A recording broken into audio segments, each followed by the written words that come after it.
আসসালামু আলাইকুম। দেশ ও প্রবাস থেকে যারা আমার এই ভিডিওটি দেখছেন তাদেরকে অসংখ্য ধন্যবাদ।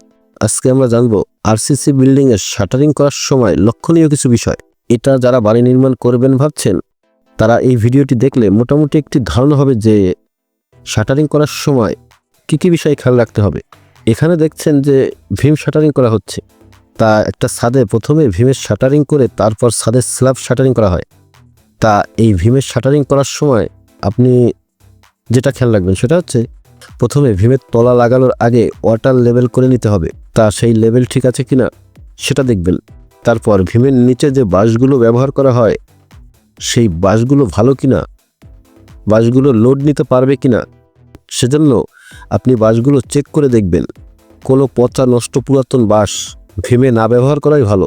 এর কারণ হলো এই বাঁশের উপরেই ছাদের পুরো লোডটা থাকবে। বাঁশগুলো আসলে নতুন বাঁশ ব্যবহার করলে ভালো হয়, কিন্তু সবসময় নতুন বাঁশ ব্যবহার করা হয় না। তা এই পুরাতন বাঁশ ব্যবহার করার সময় একটা জিনিস খেয়াল রাখবেন, সেটা হচ্ছে একটা ভীমের সাইডে এই যে এরকম জায়গায় ব্যবহার না করাই ভালো পুরাতন বাঁশ। ভীমের মাঝখানের দিকে পুরাতন বাঁশ ব্যবহার করা উচিত। এখানে দেখেন এই যে একটা বাঁশ, এরকম বাঁশ ভীমের সাইডে ব্যবহার করা ঠিক না।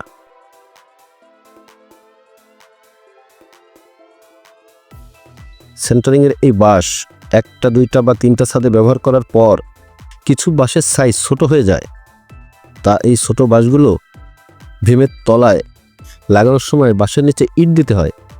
তা ইট মাঝে মাঝে দুই একটা বাঁশের নিচে দিতে হয়, ঠিক আছে, কিন্তু বাঁশের নিচে ইট যেন এভাবে কাত করে না দেওয়া হয়।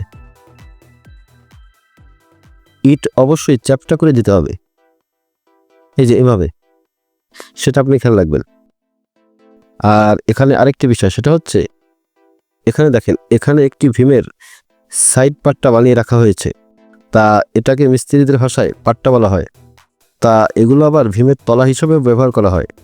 তা এই পাট্টা বানানোর সময় একটা তক্তা আর একটা তক্তার সাথে জোড়ালে এভাবে মাঝখানে ফাঁকা থেকে যায়।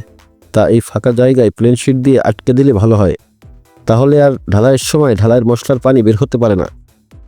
আর সবচেয়ে ভালো হয় হচ্ছে এই একটা তক্তার সাথে আরেকটা তক্তার যখন জোড়া দেওয়া হয় তখন এই তক্তার মাথাগুলো যদি মাটাম ধরে কেটে তারপর জোড়ানো হয় তাহলে আর ফাঁকা থাকে না। কিন্তু এগুলো মিস্ত্রি ভাইরা করতে চায় না সময় বেশি লাগার কারণে। আর এই পাট্টাগুলো যখন ভীমের তলা হিসাবে ব্যবহার করা হবে তখন পাট্টাগুলোয় পলিথিন লাগিয়ে তারপর তলাগুলো সেট করলে ভালো হয়। যেভাবেই করা হোক না কেন, মোট কথা শাটারিংয়ে কোনো ফাঁকা থাকা যাবে না। এই যে দেখেন এভাবে শাটারিংয়ে কোনো ফাঁকা থাকা যাবে না। সেটা আপনি ছাদ ঢালাইয়ের আগে আটকানো হয়েছে কিনা সেটা আপনি অবশ্যই খেয়াল রাখবেন। আর ভীমের এই সাইডের পলিথিন তো পরেই দেওয়া যায়। যাই হোক, যেভাবেই করা হোক, মোট কথা শাটারিংয়ে কোনো ফাঁকা থাকা যাবে না, সেটা আপনি ভালোভাবে খেয়াল রাখবেন। আর এখানে নিচতলায় ছাদের শাটারিং খোলা হচ্ছে। তা এই শাটারিং খোলার সময় আপনাকে যেটা খেয়াল রাখতে হবে সেটা হচ্ছে এখানে ভীমের তলাগুলো আগে খুলে ফেলা হয়েছে, এখন শাটারিং খোলা হচ্ছে। তা এটা আসলে ছাদ খোলার নিয়ম না। একটা ছাদ খোলার নিয়ম হলো আগে ছাদের তলা খুলতে হবে।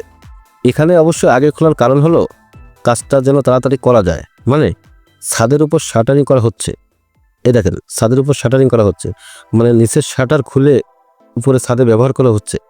এজন্য যে ছাদের শাটারিং করার সময় আগে ভীমের তলাগুলো লাগাতে হয়, এই জন্য এই ভীমের তলাগুলো আগে খুলে উপরে লাগানো হচ্ছে। এটা কাজ তাড়াতাড়ি করার জন্য মাঝে মাঝে এভাবে আগে তলা খোলা হয়, কিন্তু এটা মূলত নিয়ম না। এতে করে ছাদের খুব বেশি সমস্যা হবে বিষয়টা এমন না, কিন্তু একজন বাড়ির মালিক হিসেবে কাজটা যেভাবে করার নিয়ম আপনাকে সেভাবেই করানো উচিত। আর একটি ছাদ খুলতে হয় হচ্ছে ছাদ ঢালাই করার কমপক্ষে 21 দিন পর, অনেক সময় আবার 28 দিনও শাটারিং ধরে রাখতে হয়। মানে ছাদের একটা কলাম থেকে আরেকটা কলামের গ্যাপ যদি বড় হয় সেক্ষেত্রে অনেক সময় 28 দিনও শাটারিং ধরে রাখতে হয়। তা আপনি যদি বাড়ি নির্মাণ সম্পর্কিত এরকম ভিডিও দেখতে আগ্রহী হন তাহলে আমার চ্যানেলটিতে একটি লাইক দেবেন, আর সাথে সাবস্ক্রাইবটি করে দেবেন, আর পাশের বেল বাটনটি অন করে দেবেন। তাহলে পরবর্তী ভিডিওটি সবার আগে আপনিই দেখতে পারবেন। ধন্যবাদ। আসসালামু আলাইকুম।